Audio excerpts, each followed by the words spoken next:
नमस्कार दोस्तों, आप सभी लोगों का स्वागत है मेरे YouTube channel let's go technical में। तो आज की वीडियो काफ़ी इंटरेस्टिंग होने वाली है क्योंकि इस वीडियो में आपको बताया जाएगा इफ विथ आर फंक्शन के बारे में, जो काफ़ी हेल्पफुल होता है आपके डेटा के लिए। जिसमें मतलब जैसे मान लीजिए कोई सेल्स रिपोर्ट आप बना रहे हैं और उसमें कई सारे वर्कर काम कर रहे हैं और उसमें सेल्स रिपोर्ट जो है या परचेज रिपोर्ट जो है उसी के अनुसार को उन सभी वर्कर को जो है कुछ इंसेंटिव ही आप प्रोवाइड करना चाहते हैं। लेकिन जो इंसेंटिव प्रोवाइड करना चाहते हैं उसके लिए भी आप कुछ कंडीशन अप्लाई करना चाहते हैं, ठीक है। यानी कंडीशन जिससे मैच करेगा उसी को इंसेंटिव मिलेगा, बाकी किसी को इंसेंटिव नहीं मिलेगा।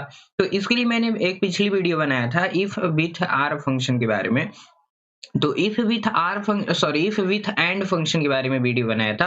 तो उस एंड फंक्शन में देखिए क्या कहा गया था। हमने दो क्राइटेरिया सेट किया था। उसमें दो क्राइटेरिया के अंतर्गत क्या क्या चीज था। पहला हमने ये कहा कि उसी व्यक्ति को, उसी सेल्स वर्कर को, उसी एम्प्लॉय को जो है इंसेंटिव प्राप्त होगा जो सेल्स वर्कर होंगे। क्राइटेरिया मेरा है ये कि वो सेल्स वर्कर होंगे यानी सेल्स डिपार्टमेंट के वर्कर होंगे, तभी उनको इंसेंटिव मिलेगा। और कितना परसेंट मिलेगा? 3% मिलेगा, ठीक है। अगर मैंने कहा कि और उसके साथ-साथ दूसरी क्राइटेरिया ये रहेगी कि सेल्स डिपार्टमेंट तो रहे ही रहे, बट उसके साथ-साथ ये है कि उनका सेल्स अमाउंट जो है ना, वह 1 लाख से अधिक या 1 लाख के बराबर होना चाहिए। तो ही इंसेंटिव आपको मिलेगा, नहीं तो नहीं मिलेगा। तो इस कंडीशन में ये बताया गया कि एंड फंक्शन ये कहता है कि जितने भी लॉजिक को हम लगाएँगे, जितना भी कंडीशन लगाएँगे, यदि टोटल लॉजिक सही मिल गया तो रिजल्ट क्या आएगा? ट्रू आएगा। यानी रिजल्ट में आपको वैल्यू देखने के लिए मिल जाता है। बट बाय द वे दोनों में से कोई लॉजिक नहीं मैच किया तो आपको रिजल्ट एक्टिव मतलब रिजल्ट सही नहीं मिलेगा। रिजल्ट में क्या मिलेगा? नो ही आंसर मिलेगा या तो फॉल्स का आंसर मिलेगा। तो यहाँ पे इस तरीके से हम इस या यूज़ करना बताए थे। एग्ज़ाम्पल के तौर पे आप देख सकते हो यहाँ पे क्या चीज़ें हो रही हैं। हमने 2 कंडीशन दिया कि डिपार्टमेंट क्या होना चाहिए, सेल्स का होना चाहिए, और जो सेल्स अमाउंट है वह 1 लाख से अधिक या 1 लाख के बराबर होना चाहिए। साथ में हमने यूज़ किया एंड फंक्शन, जो ये कहता है कि दोनों लॉजिक मेरा क्या है, मतलब लॉजिक जितना भी हो दोनों, तीनों, चारों सब क्या होना चाहिए? सही होना चाहिए। देख सकते हैं यहाँ पे सेल्स डिपार्टमेंट है, यहाँ पे 1 लाख से कम है तो नहीं मिला। परचेज़ डिपार्टमेंट है तो मिलेगा ही नहीं, परचेज़ भी नहीं मिलेगा। यहाँ सेल्स है बट यहाँ पे देखिए 90,000 यहाँ भी नहीं मिला। लेकिन यहाँ पे देख सकते हैं सेल्स डिपार्टमेंट है, उसके साथ-साथ क्या हुआ, यहाँ पे इसका सेल्स अमाउंट जो है 1,40,000 रुपया हो चुका है। बट यहाँ पे क्या कर लिया, दोनों लॉजिक मेरा मैच कर लिया, दोनों कंडीशन मेरा मैच कर लिया, इसलिए इंटेंसिव मिल रहा है। ठीक है? ये तो आपके उस पे डिपेंड करता है, मालिक पे डिपेंड करता है कि कौन-सा कंडीशन अप्लाई किया जाएगा। तो ये चीज़ था। अगर आपसे बोल दिया जाए कि एंड की जगह पर मुझे क्या यूज़ करना, आर फंक्शन, तो आर का मतलब क्या होता है? या होता है। यानी जितना भी लॉजिक हम लगाएँगे, उसमें से कोई एक भी लॉजिक सही हो गया तो रिज़ल्ट क्या मिलेगा? ट्रू मिलेगा, अन्यथा फ़ॉल्स मिलेगा। जैसे ही बता दें कि जैसे कोई फ़ॉर्म फिल अप किया जा रहा है, उसमें बताया गया कि आपके पास आधार कार्ड, वोटर आईडी और ड्राइविंग लाइसेंस जो है। ठीक है। यदि तीनों में से आप एक रखते हो तो आप उस चीज़ के लिए एलिजिबल हो, तो वहाँ पे आर फंक्शन हो गया, ठीक है। यहाँ पे अगर तीनों में से एक कोई हो तो उसके लिए आर फंक्शन हो गया। बट ये कर दिया जाए तीनों कंपल्सरी है तो, और तीनों क्या है? मैंडेटरी है। यदि तीनों में से एक ना रहे तो भी आप एलिजिबल नहीं माने जाएँगे, तो वहाँ पे एंड हो गया, ठीक है। समझ में आ रही बात? अब देखिए यहाँ पे हम क्या करेंगे, आर फंक्शन का यूज़ करके आपको दिखाएँगे कि कैसे आर फंक्शन का यूज़ करना होता है। यहाँ पे आप देख सकते हैं एंड फंक्शन का यूज़ किया गया है। अब हम आर फंक्शन को आपको यूज़ करके बताने वाले हैं, ठीक है? अब इसको मैं क्या करूँगा, डिलीट कर दूँगा। तो डिलीट करने के लिए सिंपल है, सिलेक्ट किया मैंने, डिलीट कर दिया। ये पूरा डिलीट हो गया। अब मान लीजिए पूरा डिलीट करना था तो हमने सिलेक्शन किया, सिंपल डिलीट बटन प्रेस कर दिया, ठीक है? अब मुझे यहाँ पे क्या करना है, ठीक है? मैंने सेट कर दिया क्राइटेरिया सेल्स का होना चाहिए और दूसरी क्राइटेरिया क्या होना चाहिए, 1 लाख या 1 लाख से अधिक का होना चाहिए। 2 चीज़ मैंने सेट किया हुआ है, ठीक है? अब यहाँ पे इंसेंटिव के सेल में आना है, आपको कर देना है इक्वल, कर देना है टैब। इफ करिएगा, टैब करिएगा, यहाँ पे लिखिएगा आर, फिर कर दीजिएगा टैब। लॉजिकल टेक्स्ट मेरा क्या है? डिपार्टमेंट वाला सेल है, इसको मैंने सेलेक्ट किया और सेलेक्ट करने के बाद जो है यहाँ पे आपको क्या देना है, यहाँ पे आर फंक्शन हो गया। ये अगर सेल है मतलब कोई कोई टेक्स्ट आपको लिखना है तो ये इक्वल्स टू कर दिया गया और ये मैंने कर दिया कि डबल कोट में, यानी कभी भी टेक्स्ट फॉर्मेट में कोई लगाना हो तो वहाँ पे डबल कोट में ही आप उसको लिखना चाहेंगे, तभी वो सही माना जाएगा, नहीं तो नहीं माना जाएगा। तो इसको मैंने क्या लिख दिया, सेल्स लिख दिया, ठीक है। यानी डबल कोट में मैंने लिखा कि इस डिपार्टमेंट में क्या होना चाहिए, सेल्स होना चाहिए। ये सेल जो है सेल्स डिपार्टमेंट का होना चाहिए, ये मैंने कर दिया, ठीक है। अब ये करने के बाद फिर मैंने कॉमा किया। दूसरा लॉजिक क्या है, सेल्स डिपार्टमेंट का। अब देखिए ये वैल्यू से रिलेटेड है। अब वैल्यू में क्या होगा, यहाँ पे वैल्यू में हम इक्वल्स टू का साइन लगाएंगे और साथ में ग्रेटर देन का भी साइन लगा देंगे, ठीक है। यानी चाहे 1 लाख से बड़ा 1 लाख के बराबर हो, चाहे 1 लाख से बड़ा हो, चाहे आप ग्रेटर देन पहले लगा के इक्वल्स टू बाद में कर दीजिए। अब यहाँ पे किससे, तो मैंने कहा 1 लाख से, तो मैंने 1 लाख यहाँ टाइप कर दिया। अब इसी वैल्यू है तो इसे डबल कोट में टाइप करने की जरूरत आपको नहीं है, बस इतना कर दीजिएगा। इसके बाद कहीं और लॉजिक नहीं लगाना, लगाना है तो जहां जहां लगाना लगा दीजिए, ठीक है। और फिर इसको ब्रैकेट क्लोज कर दीजिएगा। क्लोज करने के बाद कॉमा कर दीजिएगा, और जब ही कॉमा करते हैं तो ये लॉजिकल टेक्स्ट आपका कंप्लीट हो चुका है, ठीक है। इसके आगे बढ़ेंगे तो कह रहा है वैल्यू इफ ट्रू, तो वैल्यू इफ ट्रू रहेगा तो यहाँ पे क्या आना चाहिए, तो वैल्यू इफ ट्रू में मैंने कहा डबल कोट में, सॉरी, अगर वैल्यू इफ ट्रू तो ट्रू रहेगा तब क्या आएगा, तो मैंने कहा इंसेंटिव 3% मिल जाए। अगर वैल्यू ट्रू है तो उसको इंसेंटिव क्या मिल जाए, 3% मिल जाए। किस अमाउंट का, जो टोटल सेल्स अमाउंट है, तो इसको मैंने सिलेक्ट किया। सिलेक्ट करने के बाद एस्ट्रिक का साइन दिया और कितना परसेंट मिलने वाला है, 3%, मैंने 3 लिखा और यहाँ पे परसेंटेज का साइन लगा दिया, तो ये ट्रू पे आ गया, ठीक है। अगर ट्रू पे नहीं करते तो यहाँ पे नॉर्मली हम क्या कर देते, एस कर देते, तब भी ये कंप्लीट हो जाता। बाय द वे मैंने 3% किया, फिर मैंने कॉमा कर दिया। कॉमा करने के बाद फिर यहाँ पे डबल कोट में मैंने लगाया कि वैल्यू फॉल्स, तो जब फॉल्स रहेगा तब क्या आएगा, नो, मतलब नो आएगा। तो यहाँ पे मैंने लिखा नो, ठीक है। डबल कोट क्लोज कर दिया और ब्रैकेट क्लोज कर दिया। क्लोज करने के बाद सिंपल क्या कर देना है, इंटर कर देना। कुछ एरर आ जा रहा है तो इसको करेक्शन कर लेगा ऑटोमेटिक, वो ब्रैकेट लगाने का बोल रहा है, तो आप इससे इंटर करिएगा।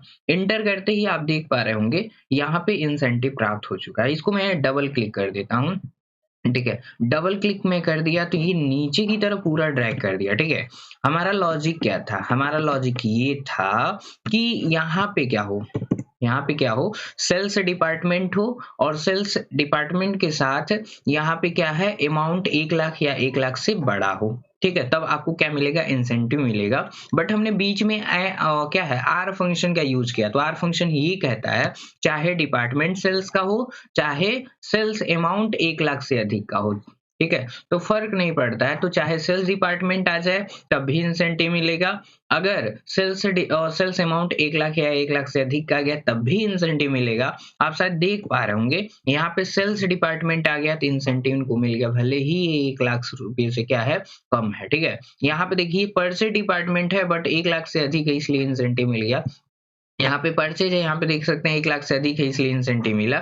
यहाँ पे देखिए अमाउंट 1 लाख से कम है और यहाँ पे सेल्स डिपार्टमेंट हो गया इसलिए इंसेंटिव मिला है। इसी तरीके से नीचे आते हैं, यहाँ पे देखिए नो हो गया, क्यों, क्योंकि देखिए ना ही यहाँ सेल्स डिपार्टमेंट है, ना ही यहाँ 1 लाख से अधिक का अमाउंट है, ठीक है। इसलिए यहाँ पे क्या हो रहा है, नो आ जा रहा है, ठीक है। समझ में आ रही बात की नहीं आ रही है। तो आर फंक्शन का यूज आप इस तरीके से कर पाएंगे। बढ़ते हैं अपने नेक्स्ट एग्जाम्पल पे। नेक्स्ट एग्जाम्पल मेरा क्या है, जैसे मान लीजिए वर्क से रिलेटेड है, यानी कौन सा पर्सन कितना दिन वर्क किया है, ये वर्किंग डेज बताया जा रहा है, ठीक है। और वर्किंग डेज के अनुसार आप यहाँ पे ये लगाना चाहते हैं कि जिसको इंसेंटिव मिलना चाहिए उसके सामने यस आ जाए और जिसको नहीं मिलना चाहिए उसके सामने नो आ जाए। तो हम एक एक छांटेंगे थोड़ी ना, उसके लिए मुझे क्या करना है, इफ और आर फंक्शन या इफ या एंड फंक्शन का यूज करना पड़ेगा, ठीक है। तो आर फंक्शन का यूज हम तब करेंगे जब दोनों में से एक सही हो जाए, ठीक है। अगर हमने कहा चाहे आपका वर्किंग डेज हो, चाहे आपका क्या है, अमाउंट जो है अधिक का हो, ऐसा हो सकता है। या आप कहते हैं कि दोनों में से कोई एक हो, या तो वर्किंग डेज अधिक हो या तो आपका सेल्स अमाउंट जो है वो अधिक हो। तो कैसे होगा ये, उसके लिए मुझे क्या करना है, यहाँ पे देखिए दिया गया है क्राइटेरिया क्या है, सेल्स का है, यानी डिपार्टमेंट में सेल्स होना चाहिए तभी इंसेंटिव मिलेगा। और यहाँ पे आर फंक्शन मैंने कर दिया कि यहाँ पे क्या होना चाहिए, यहाँ पे वर्किंग डेज 120 से अधिक होना चाहिए या तो इसके बराबर होना चाहिए। तो कैसे चलेगा ये, तो उसके लिए मुझे करना है क्या, इक्वल करना है। और इक्वल करने के बाद सिंपल यहाँ पे कर दीजिएगा इफ, और इफ करने के बाद आप कर दीजिएगा यहाँ पे आर। आर करने के बाद टाइप करिएगा लॉजिकल टेक्स्ट में रह गया है। लॉजिक बहुत सारा लगाया जा सकता है, जैसे 3 लॉजिक हम सेट करना चाहते हैं कि आपका डिपार्टमेंट सेल्स का होना चाहिए, ठीक है। और फिर सेल्स अमाउंट जो है इतने का होना चाहिए, वर्किंग डेज इतने का होना चाहिए, ठीक है। तीनों में से कोई एक मैच कर लिया तब भी आपको इंसेंटिव मिलेगा। तो मान लीजिए हम डिपार्टमेंट और वर्किंग डेज पे डिपेंड करना चाहते हैं, तो मैंने कर दिया कि चलो ठीक है। यहाँ पे सेल्स डिपार्टमेंट है, इसको मैंने सिलेक्ट किया और सिलेक्ट करने के बाद जो है इक्वल्स टू किया। हमने कहा कि वो सेल किसके बराबर होना चाहिए, सेल्स के बराबर होना चाहिए। इसको डबल कोट में मुझे लिखना पड़ेगा क्योंकि वो टेक्स्ट फॉर्मेट में। फिर डबल कोट में मैंने सेल्स लिखा, एक लॉजिक लग गया, मैंने कॉमा किया। दूसरा लॉजिक मेरा क्या है, वर्किंग डेज का। अब ये वर्किंग डेज कितना होना चाहिए, तो मैंने कहा ग्रेटर देन, मैंने कहा greater than or equals to, यहाँ पे मैंने इस सेल को सिलेक्ट किया, सिलेक्ट करने के बाद ग्रेटर देन कर दिए, इक्वल्स टू कर दिए। कितने दिन के, मैंने कहा 120 का। मेरा कंडीशन क्या है, मेरा लॉजिक ये है कि ये वाला वर्किंग डेज वाला सेल जो है या तो 120 से बड़ा हो या तो इसके बराबर हो। तो मैंने ये कर दिया, फिर ब्रैकेट मैंने क्लोज कर दिया, मैंने कंडीशन लगा दिया है, ठीक है, दो लॉजिक लग गया है। और फिर मैंने कहा कॉमा, ठीक है, वैल्यू इफ ट्रू, यदि वैल्यू ट्रू आती है उस कंडीशन में रिजल्ट में क्या आना चाहिए, मैंने कहा एस आना चाहिए, ठीक है। यहाँ पे डबल कोट में मैं क्या टाइप करूंगा, यस। फिर मैंने कॉमा किया, कह रहा वैल्यू इफ फाल्स, यदि फाल्स आएगा तब क्या करेंगे, यहाँ पे नो टाइप करेंगे। यानी अगर वैल्यू सही आती है तो रिजल्ट में यस शो करना चाहिए, ताकि पता चलेगा कि हाँ इनको इंसेंटिव देना है, और नो आ जाए पता चले इनको इंसेंटिव नहीं देना है।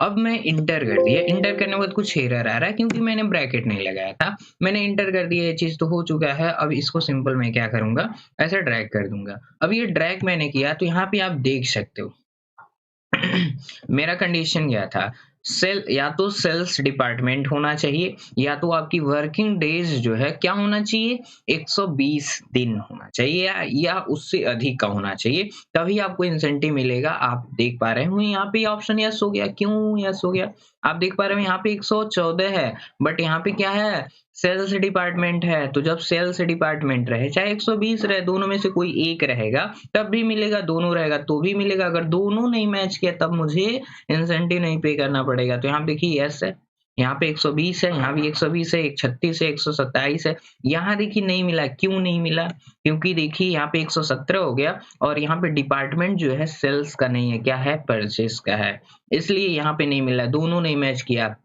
यहाँ पे फिर आगे बढ़ते हैं और सब में मैच कर रहा है। जैसे हम चेंज करके आपको दिखाते हैं, यहाँ पे मान लीजिए सेल्स है, ठीक है, यहाँ पे 114 है ना, अगर मैं यहाँ पे परचेज लिख दूं, बाय द वे मैंने यहाँ पे क्या टाइप किया, परचेज टाइप किया और इंटर कर दिया। इंटर करते ही यहाँ पे देखिए वैल्यू ऑटोमेटिक बदल रही है। मैं इसको कम कर देता हूँ, यहाँ पे मैंने कर दिया 110 कर दिया, ठीक है, अपने अनुसार टाइप कर दिया। अब देखिए ये परचेज डिपार्टमेंट हो गया, ये वर्किंग डेज हो गया, तो पर से डिपार्टमेंट है, वर्किंग डेज है। तो देखिए दोनों लॉजिक मेरा मैच नहीं कर रहा है, इसलिए कह रहा है कि नहीं इंसेंटिव नहीं मिलेगा। बट अगर यहाँ पे मैं क्या कर दूं, यहाँ पे मैं सेल्स टाइप कर दूं, ठीक है, तो ये देखिए एक लॉजिक मैच कर गया, ठीक है, यानी डिपार्टमेंट मैच कर गया, वर्किंग डेज मैच करे या ना मैच करे, फिर भी यहाँ पे इंसेंटिव मिल रहा है कि नहीं मिल रहा है। इस तरीके से आप इफ और आर फंक्शन का यूज एक साथ कर पाएंगे, जो आपके लिए काफी यूजफुल होता है।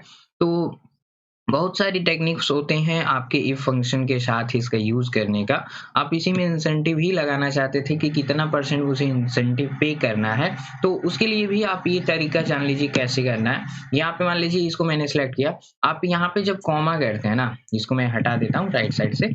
यहाँ पे लॉजिक तो मैंने लगाने के लिए बता दिया, कह रहा वैल्यू इफ ट्रू, यदि वैल्यू सही है तो उस कंडीशन में, मैंने कहा क्या, उस कंडीशन में ये टोटल सेल्स अमाउंट का कितना परसेंट आपको इंसेंटिव मिलेगा, तो मैंने कहा एस्ट्रिक यानी इनटू कितना परसेंट, मैंने कहा 3%, और यहाँ पे डबल परसेंटेज का साइन दे दिया, ये ट्रू पे। और फॉल्स आ जाएगा तो रिजल्ट में क्या मिलेगा, यहाँ पे मैंने कर दिया नॉट या नो कर दिया और डबल कोट से इसको क्लोज कर दिया, इंटर किया, एरर आया, सही कर दिया।